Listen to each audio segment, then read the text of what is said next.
ओम शांति। 22 जनवरी 2026 है। बाबा ने कहा, मीठे बच्चे, पढ़ाई और दैवी कैरेक्टर्स का रजिस्टर रखो। पढ़ाई और दैवी कैरेक्टर्स का रजिस्टर रखो। रोज चेक करो हमसे कोई भूल तो नहीं हुई।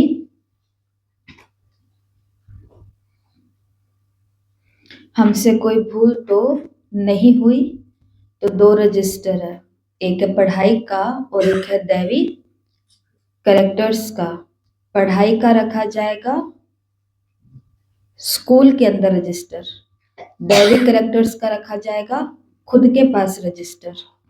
तो पढ़ाई के रजिस्टर से ये मालूम पड़ेगा कि हम पढ़ाई रेगुलर पढ़ते हैं या नहीं पढ़ते।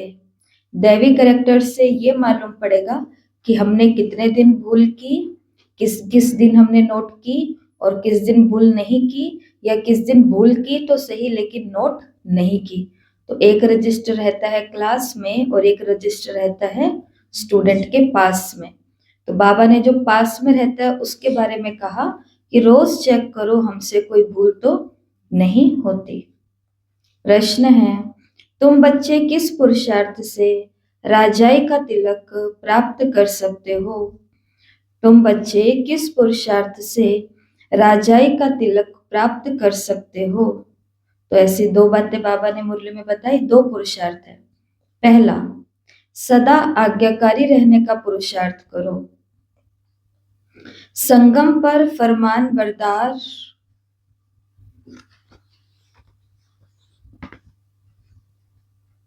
का टीका दो तो राजाई का तिलक मिल जाएगा। बेवफादार अर्थात आज्ञा को न मानने वाले राजाई का तिलक प्राप्त नहीं कर सकते। दूसरा, कोई भी बीमारी सर्जन से छिपाओ नहीं, छिपाएंगे तो पद कम हो जाएगा।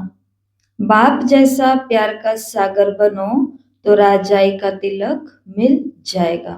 तो 2 पुरुषार्थ है, एक है आज्ञाकारी बनना और दूसरा है कोई भी बीमारी छिपाना नहीं।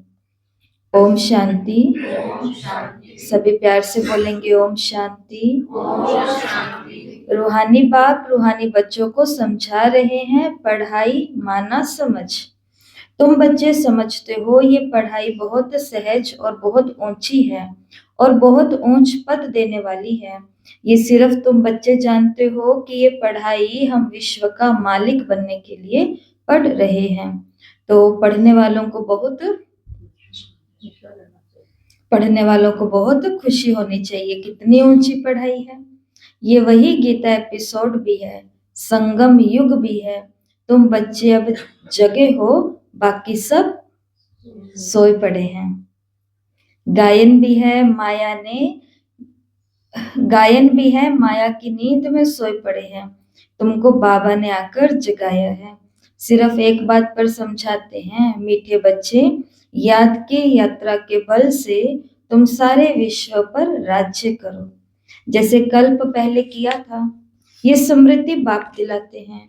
बच्चे भी समझते हैं हमें स्मृति आई है। कल्प कल्प हम इस योग बल से विश्व का मालिक बनते हैं और फिर दैवी गुण भी धारण किए हैं। योग पर ही पूरा ध्यान देता है। इस योग बल से तुम बच्चों में ऑटोमेटिकली दैवी गुण आ जाते हैं। बरोबर ये इम्तिहान है ही मनुष्य से देवता बनने का। तुम यहाँ आए हो योग बल से मनुष्य से देवता बनने के लिए। तो बाबा ने कहा सिर्फ हमें ध्यान किस पर देना है?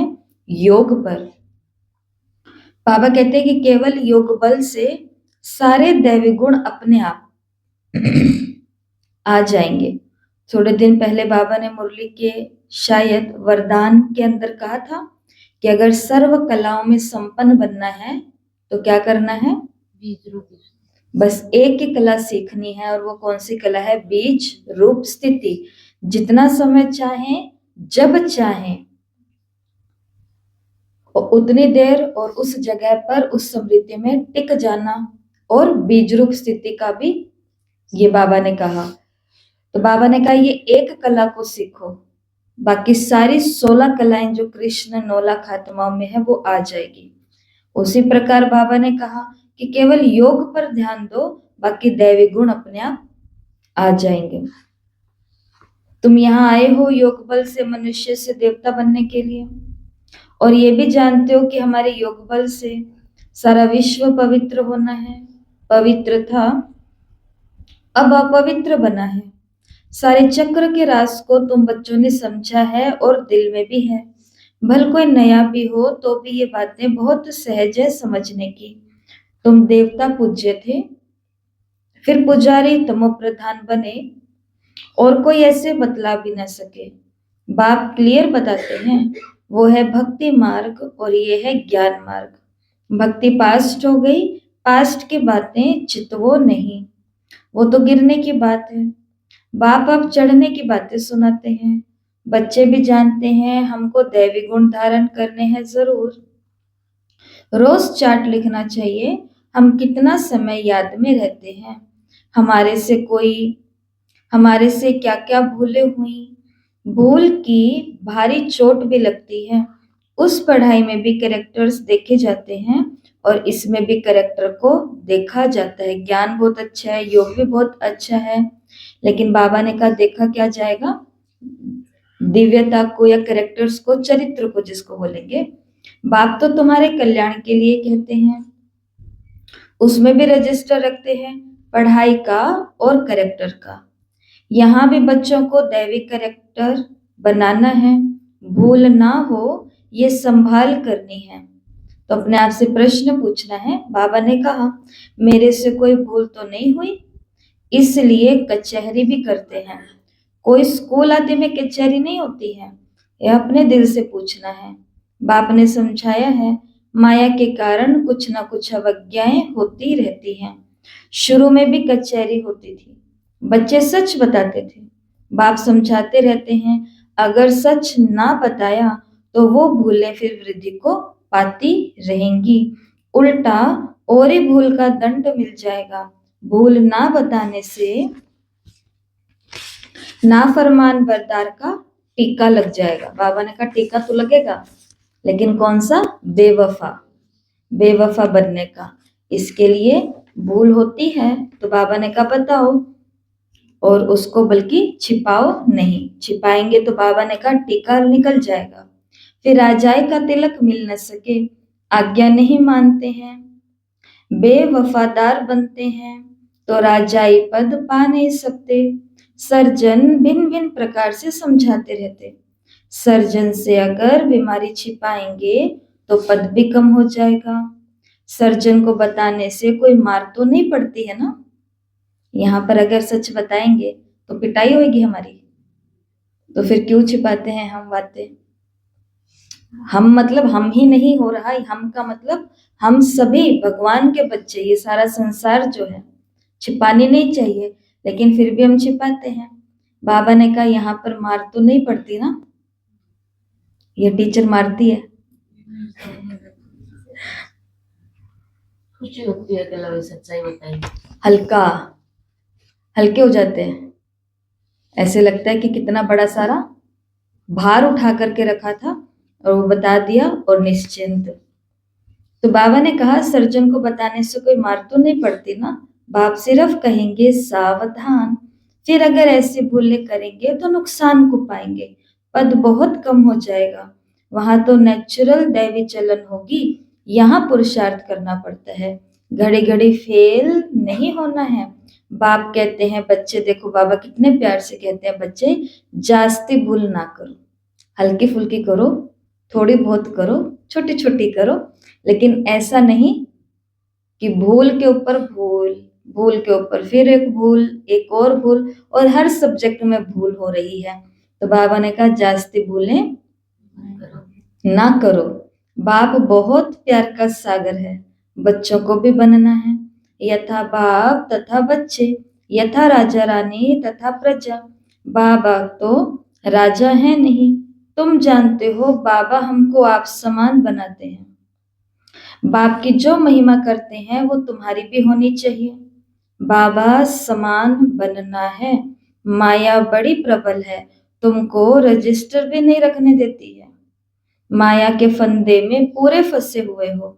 माया की जेल से तुम निकल नहीं सकते हो। सच बताते नहीं हो। तो बाप कहते हैं एक्यूरेट याद का चार्ट रखो। सुबह को उठ बाबा को याद करो। बाप की ही महिमा करो। बाबा आप हमको विश्व का मालिक बनाते हो तो हम आपकी महिमा करेंगे। भक्ति मार्ग में कितनी महिमा करते हैं उनको तो कुछ भी पता नहीं। देवताओं की महिमा है नहीं, महिमा है तुम ब्राह्मणों की।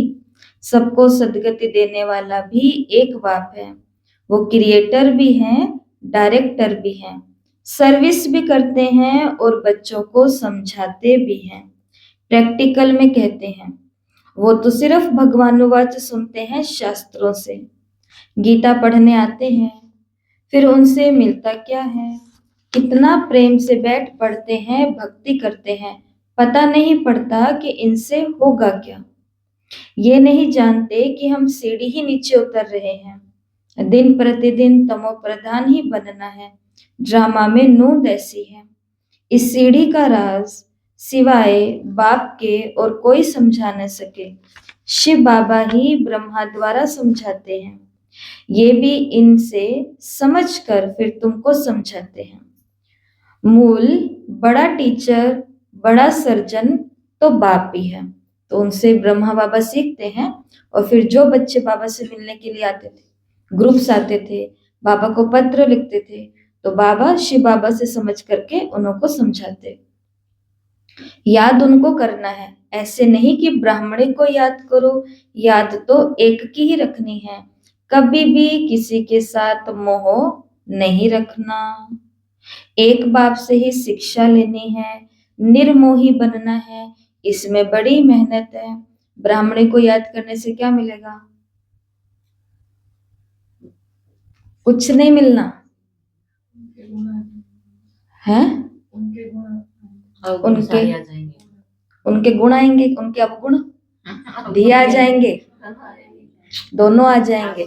इसलिए ब्राह्मणी को वैसे नहीं याद करना। वैसे थोड़ी ना हम याद कर सकते हैं कि माला बैठ करके फेरने लग गए या वही वही हमको याद आ रहे हैं, वही वही नहीं। वो याद आ रहे हैं उनके किसी गुण के कारण कि मुझे भी ऐसा कुछ करना है, मुझे भी ऐसा ही योग में बैठना है, मुझे भी ऐसा ही ये बनाना है, मुझे भी ऐसा ही ये सुनाना है। तो ऑटोमेटिक ही और फिर याद आता है कि पर इनके अंदर भी ये अनुभव हमें बताते हैं, मैं भी पहले ऐसे नहीं थी, मैं भी पहले ये करती थी, मेरे से भी पहले ये नहीं होता था। तो फिर वो अपने आप ध्यान किधर जाएगा? प्राण प्यारे शिव बाबा की तरफ जाएगा ना। तो फिर हम अपने आप योग में बैठ जाएंगे कि बाबा वो गुण मेरे अंदर भी भरो। और बाबा हो सकता है वो गुण ना भरे लेकिन उससे 2 कदम आगे बढ़ा दे।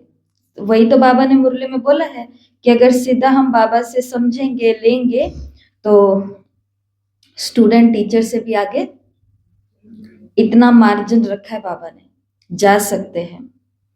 क्योंकि यहाँ पे ये तो सिर्फ एक सिस्टम है।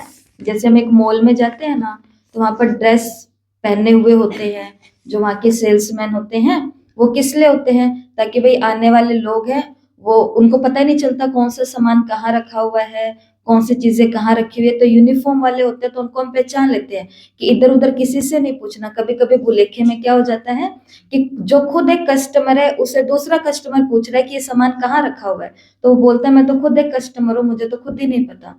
तो इसलिए इन लोगों ने क्या कर दिया, यूनिफॉर्म सेट कर दी, चाहे ब्लैक कलर की है, चाहे ग्रीन कलर की है, चाहे लाल रंग की है, जिससे आने वाले ग्राहकों को पता चल जाता है कि अगर हम रास्ता भी भटक गए हैं, गोल गोल घूमते घूमते कोई सामान हमें नहीं मिल रहा है, तो किन से पूछना है? इस ड्रेस वाले से पूछना है।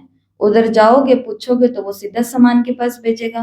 तो ये टीचर वाला भी सिस्टम क्यों बनाया है हमारे यज्ञ में कि कोई आप मिसगाइड हो गए हो, आपको पता नहीं भोग कैसे लगाना है, योग कैसे लगाना है, ज्ञान कैसे सुनाना है, मुरली को याद कैसे रखना है, प्रदर्शनी पर कैसे समझाना है, कहीं पर भी अटक रहे हो सफल कैसे करना है, तो ये तो सेल्समैन है, आपको बस बताएंगे कि आप ऐसा कर सकते हो।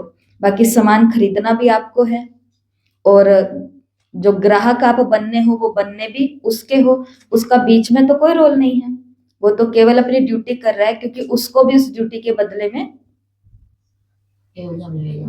84 जन्म का उसे भी मिलने वाला है। इसलिए वो तो ईमानदारी से अपने कस्टमर्स जो भी आ रहे हैं उनको बता रहे हैं, ये बात है। तो ये सिर्फ इसीलिए है, इसलिए बाबा ने कहा कि ऐसे नहीं कि ब्राह्मणे को याद करो, याद एक की रखनी है, कभी भी किसी के साथ मोह नहीं रखना है, एक बाप से शिक्षा लेनी है। अब अगर बाबा ने ये बात कही है ना कि ब्राह्मणी से मोह नहीं रखना, इसका मतलब ये नहीं है कि उनसे प्यार भी नहीं रखना। कई ज्ञान में भी तो 2 कदम आगे हैं, फिर वो सीधा ही बोलना स्टार्ट कर देते हैं, देख बाबा, हमें तो बाबा को याद करना, भाई इनको नहीं याद करना, किसी को तो करना पड़ेगा ना, जिससे हम राय लेंगे, भटकेंगे तो रास्ता पूछेंगे। तो स्नेह रखना और मोह रखना तो बहुत ही बुरा होता है। एक बाप से शिक्षा लेनी है, निर्मोही बनना है, इसमें बड़ी मेहनत चाहिए। सारी पुरानी दुनिया से वैराग्य, ये तो खत्म हुई पड़ी है, इसमें लव व आसक्ति कुछ भी नहीं। कितने बड़े बड़े मकान आदि बनाते रहते हैं, उनको ये पता नहीं कि पुरानी दुनिया बाकी कितना समय है। तुम बच्चे अब जगे हो, किसके लिए? औरों को जगाने के लिए। तो कल कोई आए ना तो उनको बता रहे थे फेरी के बारे में कि देखो, हम फेरी के अंदर बोलते हैं जागो जागो समय पहचानो, भारत में भगवान आए हैं। तो उन्होंने इतनी अच्छी बात कहते कहते कि दीदी ये तो बहुत अच्छा है, अभी तो कितने लोग सोए हुए हैं, उनको हम जगाएंगे। फिर आगे से एक माता ने बोला कि दीदी पर लोग ऐसे हैं कि हम जागे हुओं को भी कहते हैं कि तुम भी सो जाओ क्योंकि वो अपना यही पेपर बता रही थी कि मैं इधर आने लगी हूँ, तो मेरे को सब बोलते हैं कि तुम अपने वाले देवता को छोड़ दोगे, ये तुम्हें अपने पास कर लेंगी, तुम्हें कुछ करने नहीं देंगी। तो कहती दीदी मैं उनको समझाती रहती हूँ, मुझे आके देखो तो सही, सारा दिन तो मंदिर में बैठी रहती हूँ, सारे तो तीज त्योहार व्रत मैं कर रही हूँ, बहुओं से कुछ नहीं करवा रही हूँ, तो मैं कहाँ से छोड़ूंगी? मैंने तो कुछ नहीं छोड़ा, मैंने तो कुछ पकड़ा जरूर है जो आपने नहीं पकड़ा। कहते दीदी जगाएंगे तो क्या, ये तो हमें भी कह रहे हैं तुम भी सो जाओ। आप लोगों से प्रश्न है, वो हमें सोने के लिए क्यों कह रहे हैं, चुप रहने के लिए क्यों कह रहे हैं?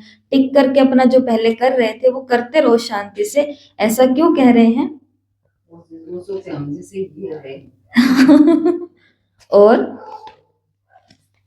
हमसे थोड़े अलग हो जाएंगे, हमारी कंपनी कम हो जाएगी। ये भी है, बातचीत नहीं करेंगे, बातचीत नहीं करेंगे। वरना क्यों चिंता भाई, भाई बहन बन जाए या घर बार मोह ना रखे, उनको क्यों चिंता? घर में झगड़े हुए तो उनको चिंता नहीं होती है, और करो झगड़ा। तो जिन्होंने कल बोला था ना, हाँ जिन्होंने कल बोला था ना कि टिक जाओ, छोड़ो ये सब कुछ, कुछ नहीं है, ले जाएंगे तुम्हें अपने साथ में बिठा के, उन्होंने कहा कि दीदी देखो कैसे कैसे पेपर आ जाते। तो मैंने उनको बोला कि अभी 1 मिनट पहले आपने मुझे अपने घर की इतनी बड़ी सारी प्रॉब्लम उन्होंने बताई थी, एक नहीं 5 प्रॉब्लम्स या 6 प्रॉब्लम्स बताई। मैंने कहा इसमें से कौन सी प्रॉब्लम है जिसमें वो अपना हाथ या पैर डाल रहे हैं या अंगुली भी डाल रहे हैं छोटी वाली?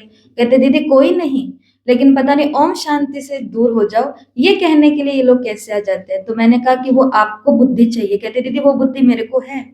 ये 5-6 लोग बैठे तो वो यही बातें कर रहे थे कि वो बुद्धि मुझे है कि जब मेरी प्रॉब्लम्स में ये लोग कोई आकर के बोल नहीं रहे और मैं सत्संग में जुड़ गई हूँ, संगत में जुड़ गई हूँ, ओम शांति में जुड़ गई हूँ, तो मेरे को सब आकर के बोल रहे हैं। तो कहते दीदी ये माया होती है, माया मैंने कहा ये समझदार है, इसको पता है ये है माया तो वो हमको क्यों कह रहे हैं कि तुम भी सो जाओ? क्योंकि हम केवल आंख खोलने के जागने की बात नहीं कर रहे हैं, शिव बाबा करेक्टर सुधारने की बात कर रहा है। और जब तक हम जागे हुए हैं ना, तब तक हमारा मुंह कंट्रोल में नहीं रहेगा। तब तक आप और आप घर में हो, हम यहाँ पर हैं, आप घर में, हम यहाँ पर, हम केवल चपर चपर चपर बोलते रहेंगे। क्या बोलते रहेंगे? कि अरे आत्मा समझ के शिव बाबा को याद करो, अरे आपको ये कष्ट है तो ये खान पान को त्याग दो, अरे जीवन में थोड़ी सी दोनों और रिश्तों में पवित्रता लेकर के आप देख लेना, बाबा आपके ठाट लगा देगा। आप विकार का दान करो। उनको पता है जब तक ये जाके रहेंगे ये हमें सुधारने की बातें करते रहेंगे, और सुधरने की बातें कोई भी आज सुनना, इसका प्रूफ है हमारे बच्चे। मतलब हमारे भाई बहन, आपके बच्चे, इनके बच्चे, उनके बच्चे और हमारे भाई बहन। तो वो क्या है, इसका प्रूफ है, हम लोग उसका प्रूफ है कि जैसे सुधरने की बात करते हो, कहते मम्मी हमको सब पता है, चुप हो जाओ। हाँ, तो ऐसे कहते, कहा है कभी, हम लोगों ने भी कहा है कि हमें सब कुछ पता है, आप चुप हो जाओ। लेकिन अब पता चला कि हमें क्या पता है। पता तो सब कुछ होता है, परंतु उसको धारण करने की ताकत नहीं होती है। तो वो ताकत कहाँ से आएगी? जब आत्मा जागेगी कि मैं आत्मा हूं, ये चेतना जागेगी अंदर से। इसके लिए वो कहते हैं तुम भी सो जाओ, परंतु हम सोने वाले तो नहीं है। बाकी तब मूवी चलाई थी घर पे, हम्म, सारों में आधा घंटा सब खड़े हो गए, ऐसे देखने लगे सारे घर के जितने भी थे, जो कि कभी ये तो रुकते भी नहीं है। सुनते ही नहीं, देखते ही नहीं है, सब में आधा आधा घंटा बैठ के अच्छे से ऐसे बैठ के देखते। और देखो कितने सुंदर है उस मूवी के अंदर, पता तो चले हमारा यज्ञ कहाँ से होकर के निकला है। और धन्यवाद है ऐसे बाबा के महान महान महान बच्चों का, जिनका मैं नाम भी नहीं पता, जिनका मैं चेहरा भी नहीं पता। और कितने सारे वो जो संसाधन लगा रहे हैं, जिसमें कैमरा लगते हैं, कंप्यूटर लगते हैं, कितनी सारी चीजें लगती होंगी ना इन चीजों में। कितनी एनर्जी, कितना दिमाग, कितने सॉफ्टवेयर होते हैं, जैसा आपने कहा। तो उन सभी का थैंक्स है जिन्होंने ऐसी चीजें बताई जो हमारे बच्चे भी रुक करके देख लेते हैं। तो ऐसा ही है, ये सब बीज पड़ रहे हैं उनके अंदर, सब बीज पड़ रहे हैं। तो हम सोने वाले तो नहीं है ना, जगाने वाले हैं। हम तो जगने और ज्यादा, जितना कहेंगे सो जाओ उतना हम और ज्यादा योग से और ज्यादा योग लगाएंगे। वो योग से जगेंगे, ऐसे नहीं जगेंगे। शिव बाबा क्या कहते हैं कि अब तुम जगे हो, औरों को जगाते हो। बाप आत्माओं को जगाते हैं, घड़ी घड़ी कहते हैं अपने को आत्मा समझो। शरीर समझते हो तो जैसे कि सोए पड़े हो, अपने को आत्मा समझो और बाप को याद करो। आत्मा पतित है तो शरीर भी पतित मिलता है, आत्मा पावन है तो शरीर भी पावन मिलता है। बाप समझाते हैं तुम ही इस देवी देवता घराने के, फिर तुम ही बन जाएंगे। कितना सहज है, ऐसे बेहद के बाप को हम क्यों नहीं याद करेंगे। सुबह उठकर भी बाप को याद करो, बाबा आपके तो कमाल है। आप हमको कितना ऊंच देवी देवता बनाकर कैसे निर्वाण धाम में बैठ जाते हो। इतना ऊंच तो कोई बना न सके, आप कितना सहज कर बतलाते हो। बाबा कहते हैं जितना टाइम मिले कामकाज करते हुए भी बाप को याद कर सकते हो, याद से ही तुम्हारा बेड़ा पार, अर्थात कलयुग से उस पार शिवालय में ले जाने वाली ये याद है। शिव बाबा, हाँ, बाबा ने कहा शिवालय को भी याद करना है। शिव बाबा का स्थापन किया हुआ स्वर्ग, तो दोनों की याद आती है। शिव बाबा को याद करने से हम स्वर्ग के मालिक बनेंगे। ये पढ़ाई है ही नई दुनिया के लिए। बाप भी नई दुनिया स्थापन करते हैं, जरूर बाप आकर कोई तो कर्तव्य करेंगे ना। तुम देखते भी हो मैं पाठ बजा रहा हूँ ड्रामा प्लान अनुसार। तुम बच्चों को 5000 वर्ष पहले वाली याद की यात्रा और आदि मध्य अंत का राज बताता हूँ। तुम जानते हो हम 5000 वर्ष बाद, हर 5000 वर्ष बाद बाबा हमारे सन्मुख आता है। आत्मा बोलती है, शरीर नहीं बोलेगा। बाप बच्चों को शिक्षा देते हैं, आत्मा को ही प्योर बनाना है। आत्मा को एक ही बार प्योर होना होता है। बाबा बाबा कहते मैंने अनेक बार तुमको पढ़ाया है और फिर पढ़ाऊंगा। यह है हमारा अच्छा ड्रामा। यह है हम भाग्यशाली आत्माओं का पद्मा पदम भाग्य, कि हम ज्ञान में तेज रफ्तार से चलें, उड़ करके चलें, धीमी गति से चलें, ठहर ठहर के चले, जैसे भी चले, लेकिन भगवान संगम पर हमें चुनेगा, हमें पढ़ाएगा। और ये कल्प कल्प फिक्स हो चुका है। हमसे कुछ होए ना होए, अच्छा होए बुरा होए, जैसा भी होए, लेकिन भगवान मेहनत हम पर करेगा। हमें उस जंगल से निकाल करके एक सुंदर से पोट के अंदर रखेगा, संगम युग का गुलदस्ता। तो शिव बाबा ने कहा कि मैं आकर के पढ़ाता हूँ और पढ़ाऊंगा। जैसे कल्प पहले तुमको पढ़ाकर राजधानी स्थापन की थी, अनेक बार तुमको पढ़ाकर राजाई स्थापन की है। ये कितनी वंडरफुल बातें बाप समझाते हैं। श्रीमत कितनी श्रेष्ठ है। श्रीमत से ही हम विश्व के मालिक बनते हैं। बहुत बहुत बड़ा मर्तबा है। कोई को बड़ी लॉटरी मिलती है तो माथा खराब हो जाता है। क्या ना हो रहा, कहाँ खर्चा करूँ।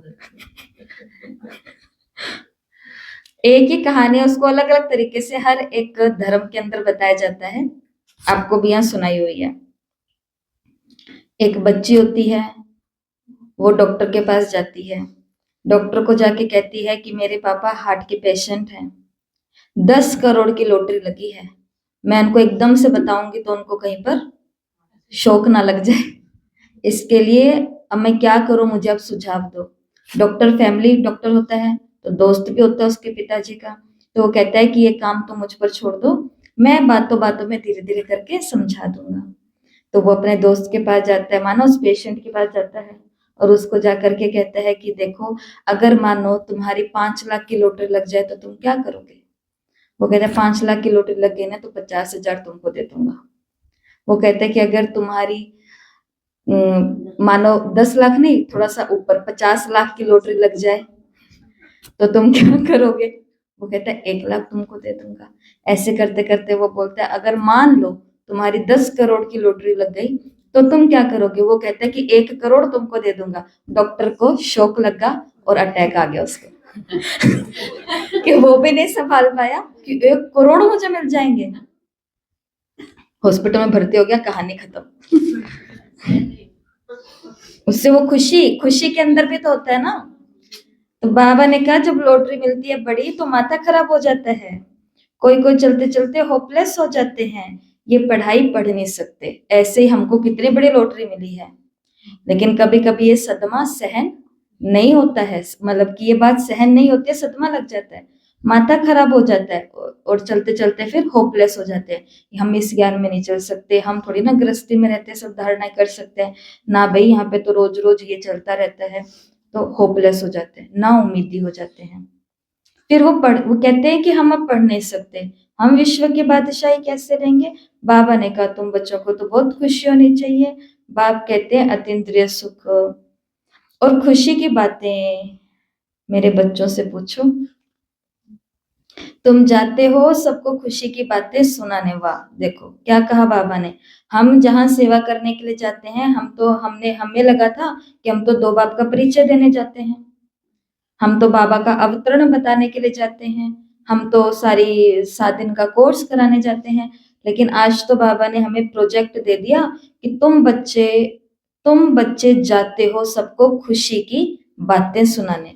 हम सेवा करने नहीं जाते, हम ज्ञान सुनाने नहीं जाते, हम अपना प्रचार प्रसार संस्था का करने नहीं जाते। हम किस लिए जाते हैं, अपनी खुशी अपने भाई बहनों को बताने के लिए, सुनाने के लिए।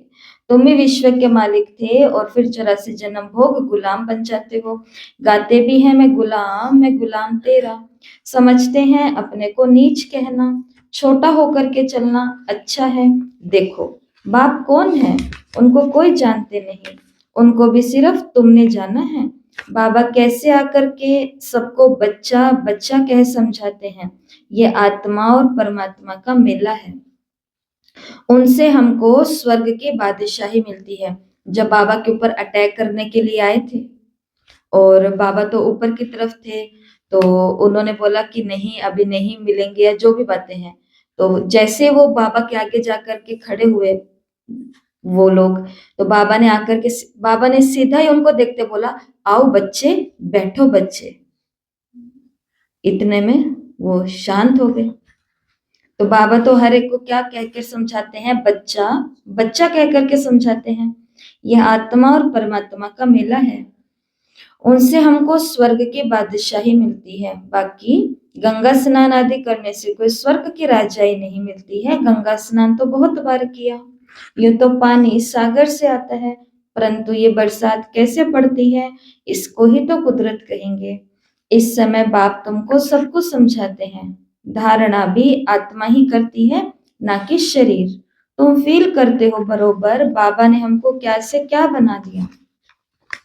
अब बाप कहते हैं बच्चे अपने पर रहम करो, कोई अवज्ञा ना करो, देह अभिमानी मत बनो, मुफ्त अपना पद कम कर देंगे, टीचर तो समझाएंगे ना, तुम जानते हो बेहद का बाप टीचर है। दुनिया में कितनी ढेर भाषाएं हैं, कोई भी चीज छिपती कोई भी चीज छिपती है तो भाषाओं में छिपानी चाहिए। कोई लिटरेचर कोई भी चीज छपती है तो अलग सब भाषाओं में छपानी चाहिए। कोई लिटरेचर छपाते तो सबको एक एक कॉपी भेज दो। एक एक कॉपी लाइब्रेरी में भेज देनी चाहिए। खर्चे की बात नहीं है, बाबा का भंडारा बहुत भर जाएगा। पैसा अपने पास रखकर क्या करेंगे? घर तो नहीं ले जाएंगे। अगर कुछ घर ले जाएं तो परमात्मा के यज्ञ की चोरी हो जाए। तौबा तौबा, ऐसी बुद्धि शल किसी को ना हो। परमात्मा के यज्ञ की चोरी, उस जैसा महान पाप आत्मा और कोई हो न सके। कितनी अधम गति हो जाती है। बाप कहते हैं ये सब ड्रामा में पार्ट है। मतलब बाबा लिटरेचर किताबों की बातें कर रहे हैं ना। बाबा कह रहे हैं कि हमें किताबें या लिटरेचर या पर्चे या जो भी चीजें होती है ये यज्ञ में देनी चाहिए कि यहाँ से लेके जानी चाहिए? देनी चाहिए। तो बाबा ने कहा ऐसा तौबा तौबा, ऐसी किसी को भी बाबा ने कहा बुद्धि ना मिले, क्योंकि वो फिर क्या हो जाती है? महान पाप आत्माएं हो जाती है। कितनी अधम गति हो जाती है। बाप कहते हैं ये सब ड्रामा में पार्ट है। तुम राजाई करेंगे, वो तुम्हारे सर्वेंट बनेंगे। और जो ऐसा काम करेंगे ना यज्ञ में रहते हुए, तो बाबा ने कहा जिसके सामने ऐसा काम कर रहे हैं वो तो बन जाएगा राजा, और जो ऐसा काम कर रहे हैं वो क्या बन जाएंगे? उनके सर्वेंट, दास दासी बन जाएंगे। सर्वेंट बिगर राजाई कैसे चलेगी? कल्प पहले भी ऐसे स्थापना हुई थी। इसके लिए हमेशा सोचो कि मुझे रॉयल फैमिली में आना है, माना राजाई घराने के अंदर आना है मुझे। तो घराने में आना है तो उन लोगों के जैसा बनना है जो घराने की तरह रहते हैं। ऊंची सोच, ऊंचे कर्म, ऊंचे विचार है जिनके। और बाबा ने, और अगर ऐसा करेंगे तो फिर उनके आगे जाके दास दासी बनेंगे, तो अच्छा तो नहीं लगेगा ना। ये अभी बोलना बहुत अच्छा लगता है, कोई बात नहीं, स्वर्ग में तो जाएंगे, जो होगा ड्रामा में। आज सूरज भाई जी को सुबह मैं सुन रही थी, तो उन्होंने इतनी अच्छी क्लास में बात की, लाइव क्लास चल रही थी, तो उन्होंने इतनी अच्छी बात कही। वो कहते कि जो बोलते हैं ड्रामा में जो मिलेगा वो कर लेंगे। भाई जी ने बोला, बाबा के महावाक्य थे वैसे मुरली के, परंतु उन्होंने बोला कि ये जो कहते हैं ना, ये बहुत आलसी और सुस्त लोग होते हैं। जो आलसी होता है ना, वो क्या कहता है? जो तकदीर में होएगा वो मिल जाएगा, जो राम जी चाहे वो मिल जाएगा, जो मेरी किस्मत में होगा मिल जाएगा। ये कौन से लोग कहते हैं? जिनसे मेहनत नहीं होती। और जिससे मेहनत होती है वो क्या कहते हैं? कि मैं पहाड़ को भी हिला करके दिखा सकता हूँ। जिनसे मेहनत होती है, और लोगों ने हिला के दिखाया है, काट के दिखाया भी है, अकेले अकेले ने। क्या होता है कि जाना मंदिर में होता है, साला सर जाना होता है, जाना तो खुद को नहीं है, जाना तो खुद को नहीं होता है। और कहते बाबा को बुलावा, बाबा बुलाओ हाँ नहीं, हकीकत बात है, हकीकत है। 18 के बाद बुलावा नहीं आता तो कैसे पता चलता है? जैसे यहाँ पे भी बहुत बारी हो जाता है, ऐन मौके पर कैंसिल हो जाती है, ऐन मौके पर ही हो जाती है। वो कब होता है? मतलब कि बुला, देखो भगवान तो सबको बुलाएगा ना, लेकिन वो भी ड्रामा में नहीं है, या बाबा नहीं बुला रहा, चलो ये शब्द यूज करते, वो कब होता है? जब हमारी पूरी प्लानिंग है, टिकट तैयार, अटैची तैयार, घर वाले तैयार, मैं तैयार, सब कुछ तैयार कर लिया, हम वहां जाके ये करना है, ये करना है, ये भी तैयार कर लिया। लेकिन ऐन मौके पर कुछ ऐसी चीजें हो जाती हैं कि हमारा ऑटोमेटिक, हमारी तरफ से नहीं, लेकिन अपने आप ही कैंसिल हो जाता है सब कुछ। तो तब ऐसे लगता है कि ये ड्रामा होता है, लेकिन पहले से हमने प्लान बनाया हुआ है कि नहीं, तब नहीं हो पाएगा, नहीं हो पाएगा, नहीं हो पाएगा। और फिर कहते हैं बाबा ने तो बुलाया ही नहीं अब की बारी, तो बाबा कहेगा मेरे से चालाकी, रुको अब तुमको बुलाऊंगा नहीं मैं कई दिनों तक। फिर जब वो हमें नहीं बुलाएगा तो फिर कैसे होएगा? बहुत अच्छा नहीं होएगा ना, बहुत बुरा होएगा। इसके लिए मैं तो हमेशा ही बात कहती हूँ, मैं 3-4 सालों से तो स्पष्ट इस माइक के थ्रू आप लोगों को बोल रही हूँ कि देखो, टिकटें तो हम 4 महीने पहले बनवा लेते हैं। बनाने वाली जो है खुद की और सबकी, जो टिकट बनाने वाली है उसको भी पता है कि जब जाना है तब उसका क्या होना है, लेकिन तैयारी तो रखो, बाबा के आगे तो नंबर बना ले हम अपने कि भाई मेरी तो पूरी तैयारी है, मैं तो आना चाहती हूँ, आपको जैसे अच्छा लगे आप देख लो। ठीक है, तो ये तो बहुत छोटी सी बात है, बाकी ये बात क्यों चली है पता नहीं। तो बाबा ने कहा हाँ कि भाई ऐसे झूठी मोटी बातें, कल की मुरली में क्या कहा था, झूठ खंड में रहते रहते बाबा ने कहा झूठ जैसे कि अंदर जम गया है, बोला ही जाता है, पता ही नहीं चलता, ऐसे बोला जाता है। फिर बाबा ने कहा क्या बन जाएंगे, तो सर्वेंट बन जाएंगे तो अच्छा नहीं लगेगा ना, लेकिन राजाई भी तो ऐसे चलेगी, कल्प पहले भी ऐसे स्थापना हुई थी। अब बाप कहते हैं अपना कल्याण करना चाहते हो तो श्री मत पर चलो, दैवी गुण धारण करो, क्रोध करना दैवी गुण नहीं है, ये आसुरी गुण हो जाता है।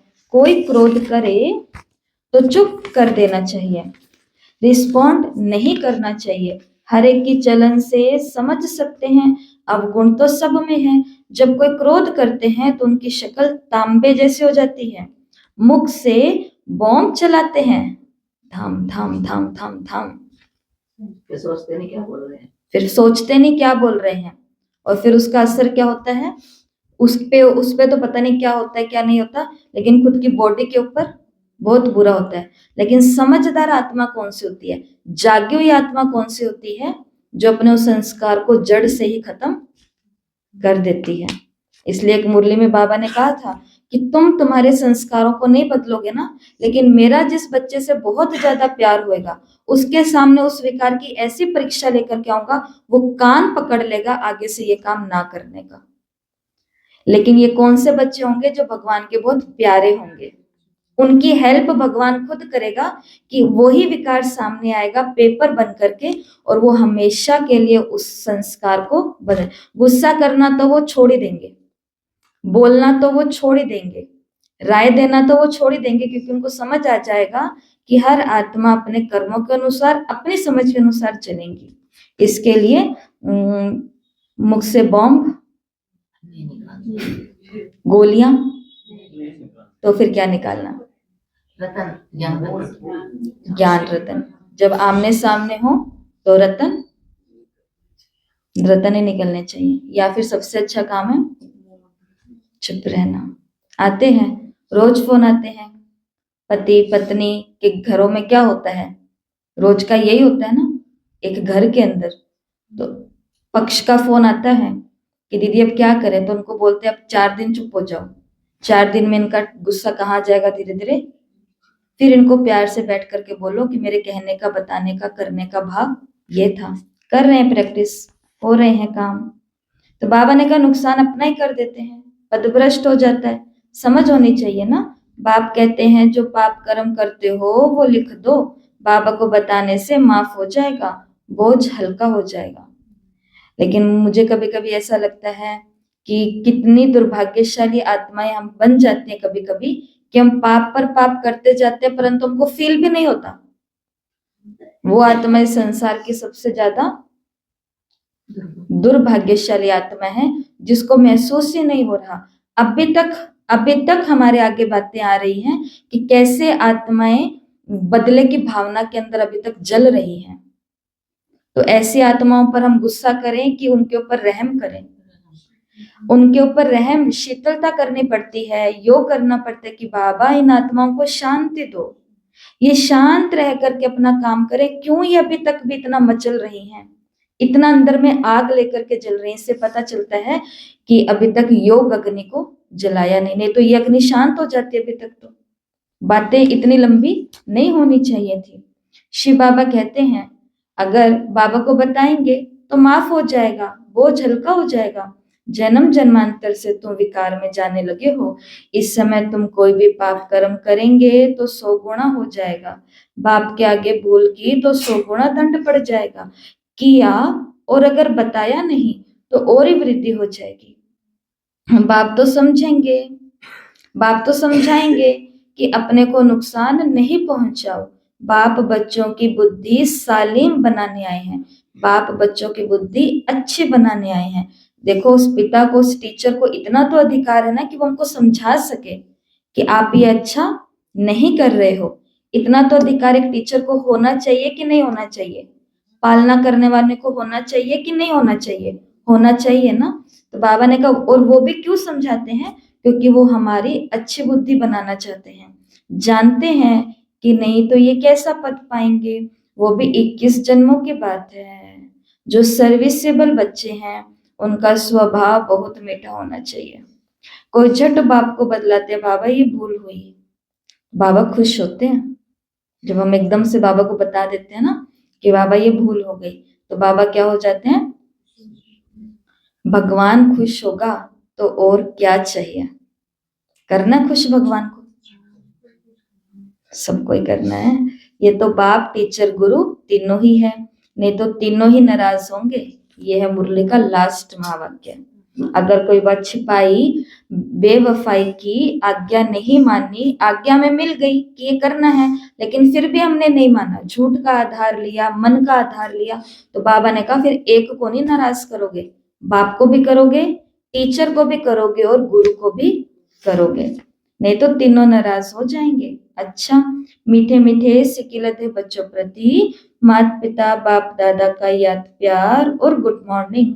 रूहानी बाप की रूहानी बच्चों को नमस्ते। हम रूहानी बच्चों की रूहानी माता पिता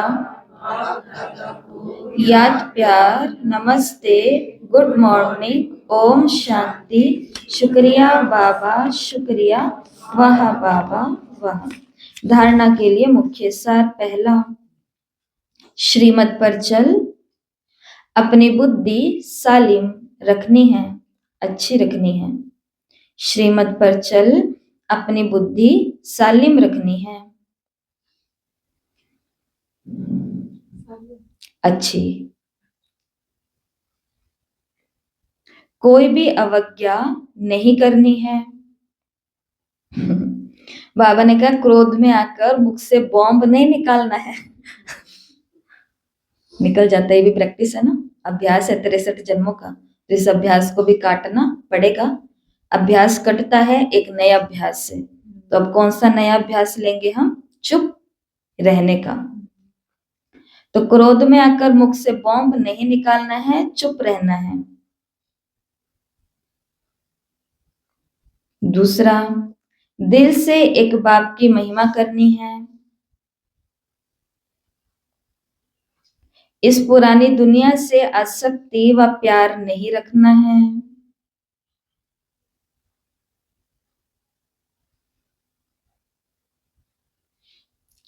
बेहद का वैरागी और निर्मोही बनना है, निर्मोही, बेहद का वैरागी और निर्मोही बनना है।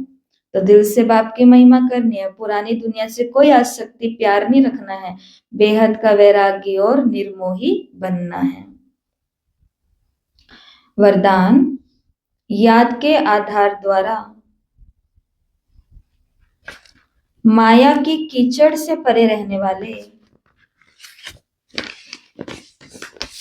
याद के आधार द्वारा माया की कीचड़ से परे रहने वाले सदा चीयरफुल भव,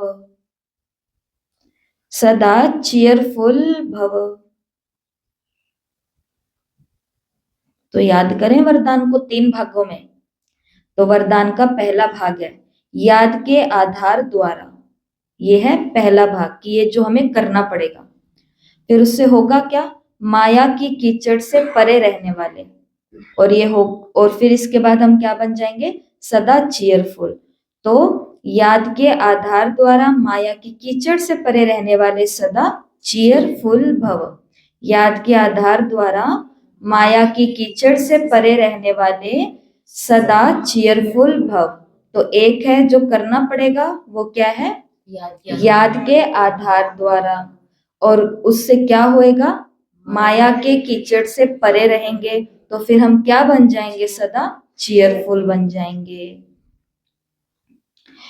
कोई कैसी भी बात सामने आए, सिर्फ बाप के ऊपर छोड़ दो, जिगर से कहो बाबा, बस जिगर से कहो बाबा, तो बात खत्म हो जाएगी।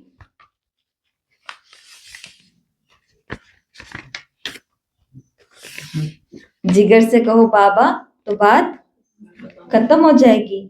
ये बाबा शब्द दिल से कहना ही जादू है। माया पहले पहले बाप को ही बुलाती है।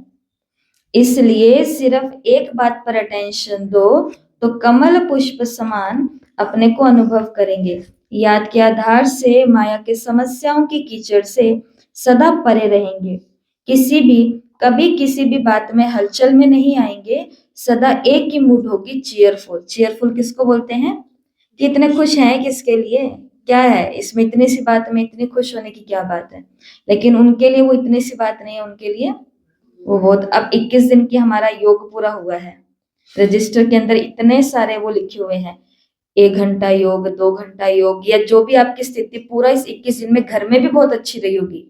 आपने अनुभव किया होगा, किया कि नहीं किया? ऐसे बोल रही हूँ मैं, किया किया ना? तो किया।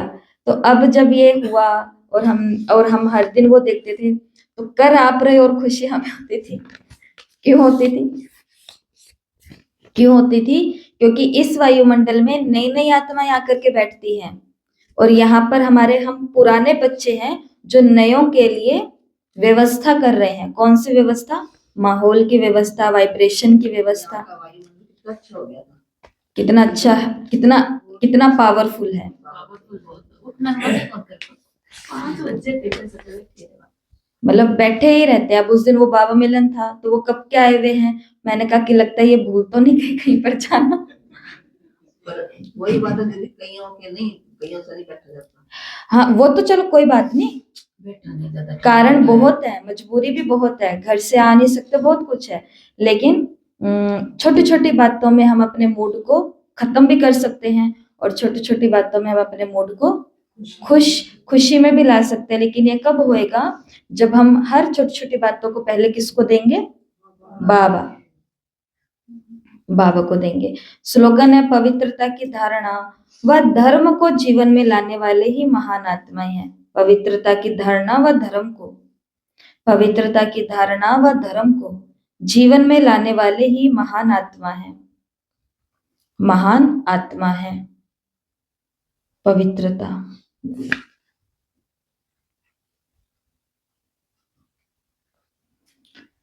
तो आज अव्यक्त मास के लिए विशेष पुरुषार्थ है। स्वमान लिखेंगे हम सभी।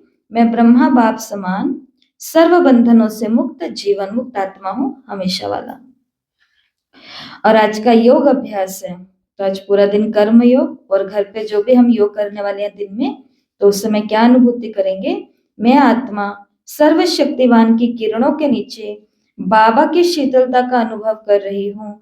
मुझ आत्मा की चलन, स्वभाव, संस्कार सरल और शीतल बन रहे हैं। बंधन डालने वालों को भी शुभ कामना की सकाश दे रही हूँ। धारणा आज की, अपनी चलन और कड़े संस्कारों को चेक कर चेंज करना है। अपनी चलन और कड़े संस्कार, उनको चेक करना है कि मेरे कौन कौन से संस्कार कड़े हो चुके हैं, तो उनको चेक करना है। और आज का हमारा होमवर्क है कि उन्हें चेंज करना है। और आज के अव्यक्त इशारे, स्वयं को बंधनों से मुक्त करने के लिए अपनी चलन को और जो कड़ा संस्कार है उसे चेंज करो। बंधन डालने वाले अपना काम करें और आप अपना काम करो। उनके काम को देखकर घबराओ नहीं। जितना वो अपना काम फोर्स से कर रहे हैं, आप अपना काम फोर्स से करो। वो छोड़ रहे हैं अपना कोई काम, वो अपनी पूरी ड्यूटी कर रहे हैं। तो बाबा ने कहा आपको किस चीज की घबराहट हो रही है? या भगवान पर घबराता वो है जिसको भगवान पर निश्चय नहीं है। तो आप रखो निश्चय, आपके साथ कौन है। आप अपना काम फोर्स से करो। उनके गुण उठाओ कि वो कैसे अपना कर्तव्य कर रहे हैं, आप भी करो। अपने को बंधनों से मुक्त करने की युक्ति सोचो। खुद ही खुद को फंसाया है, खुद ही खुद को निकालना पड़ेगा। किसी ने हमको धक्का नहीं मारा कि जाके उसके प्यार में पड़ जाओ, जाके उसके साथ मोह में लटक जाओ, जाके सारा दिन उनको याद करते रहो। ये हम हैं जो उनको सारा दिन अपनी तरफ खींच रहे हैं। मेरी याद नहीं आती आजकल फोन ही नहीं करते। कितने सारे लोग हैं जो सबसे पहले फोन करेंगे, मतलब ये हम अपनी बात नहीं कर रहे, दुनिया में जो सुनते हैं, फोन करेंगे और फोन कर करके सबसे ना ओम शांति, ना हेलो हाय, ना नमस्ते, ना प्रणाम, ना कुछ और, सबसे पहले क्या बोलते हैं? आज कैसे याद कर लिया? ऐसी तो हमारी भाषा है। या फिर क्या बोलते हैं, याद नहीं आती ना मेरी, याद नहीं आती ना मेरी। ये अगर हम बच्चे ऐसा करेंगे, उनको अपने मोह की तरफ अट्रैक्ट करेंगे, तो बाबा हमको देख नहीं रहा। बाबा कहते तुमको तो खुश होना चाहिए कि बड़ी आजकल किसी के फोन नहीं आते, कोई मेरे को याद नहीं करता। अगर हम इस लिस्ट में हैं कि हम लोगों का आह्वान कर रहे हैं, ये बात को आप समझना, लोग हमें कह रहे हैं, हम उसकी बात नहीं कर रहे। हम लोगों को कहते हैं कि बच्चे आजकल तुम मेरे साथ बैठते नहीं, बच्चे आजकल तुम मेरे को फोन करते नहीं, बच्चे आजकल क्या है, तुम दिन में मेरे को रिपोर्ट देते नहीं। अगर इस लिस्ट में हम हैं तो ये बहुत बुरी बात है। तो अगर फंसे हम खुद हैं तो निकलना भी कैसे निकलोगे? ये नहीं बोल सकते हम, बाबा नहीं निकालेगा। फंसाया हमने खुद को है तो निकलेंगे कैसे? योग से, योग से हमें युक्ति मिलेगी। कौन सी युक्तियां रचेंगे?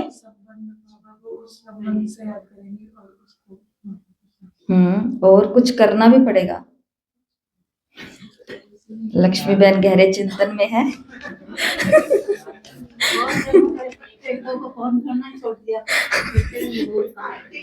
अब फोन की बात करिए तो केवल फोन की बात ही नहीं सोचो, एक दो बार नहीं, ये तो सिर्फ आपको एक उदाहरण दिया है। हमारे इर्द गिर्द बहुत सारी चीजें घूम रही हैं। तो अपने आप को बंधन से कैसे मुक्त करेंगे? जब जिम्मेवारियां उनके ऊपर छोड़ेंगे और उनको सिखाएंगे। जैसे उस दिन आपको क्या कहा था कि छोटे बच्चे जिनके पास हैं वो आकर के बोले मुझे ये चाहिए, ये चाहिए, ये चाहिए, तो पहला उनको सिखाओ, पहले बाबा को जाकर के कहो, फिर मुझे आके कहना। तो ऑटोमेटिक हम उस आत्मा को अपने बंधन से मुक्त कर रहे हैं ना। ये होता है बंधन से मुक्त। बताएगा तो वो हमें ही आके, क्योंकि लाके तो हमें देंगे, लेकिन उस आत्मा को ये विवेक आ जाना चाहिए कि मेरे को देने वाला, मेरे से लेने वाला, मेरा सब कुछ करने वाला कौन है? बाबा ही है। ये एक उदाहरण है, सोच बहुत कुछ सकते हैं हम। तो अपने को बंधनों से मुक्त करने की युक्ति सोचो। अच्छा, ओम शांति।